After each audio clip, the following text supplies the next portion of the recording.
It is a whole of government approach, and it does not involve only the DFA and the DMW, including DMW OWA, but we are meeting with other government agencies such as the DND, DSWD, DOLE, TESDA, and other offices as we work together to ensure the safety and protection of our kababayans in Israel and Gaza. Whole of government approach, ito ang nais ni Pangulong Ferdinand Marcos Jr. upang matiyak ang kapakanan at kaligtasan ng mga Pilipino na nasa mga lugar na apektado sa nangyayaring gulo sa pagitan ng Israel at Palestinian militant group na Hamas. Bunsod nito magkakatuwang ang DFA kasama ang Overseas Welfare Administration at Department of Migrant Workers sa pagbabantay at pagtugon sa kapakanan ng mga OFW. Makakasama na rin nila sa pagharap sa hamong ito ang Department of National Defense, TESDA, Labor Department at iba pang ahensya ng pamahalaan.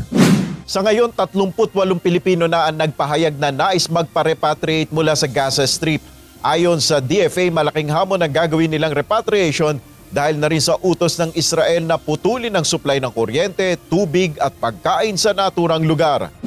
Bukod sa total blockade, ayon kay Yusek De Vega, walang airport rin sa lugar o maaaring exit points ng mga pantalan. Pero may ginagawa na silang hakbang para matiyak na makakauwi agad ang mga Pilipino. There's always diplomatic initiatives. There are the exit points both to Israel or through Egypt, which are heavily guarded by both Egypt or Israel.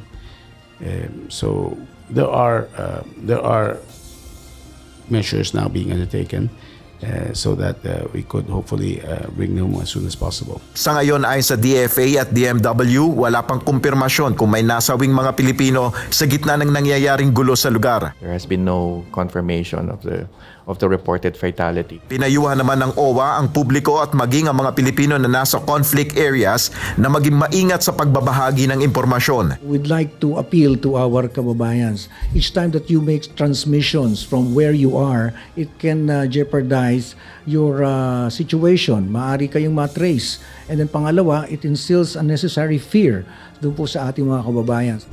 Ayon sa DFA, inirekomenda ng isailalim sa Alert Level 3 ang Gaza Strip. Nirecommend na ng Embassy gawing Alert Level 3 yung Gaza, meaning voluntary repatriation, which also means restricted phase na yan.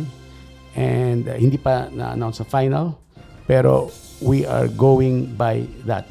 Parang de facto. Pinapayuhan rin ng ahensya na umiwas muna mag-travel sa Israel sa gitna ng pagdedeklara ng state of war. Nel Maribuhok, UNTV News and Rescue, Diyos ang aming sandigan, serbisyo publiko ang aming pinahalagahan.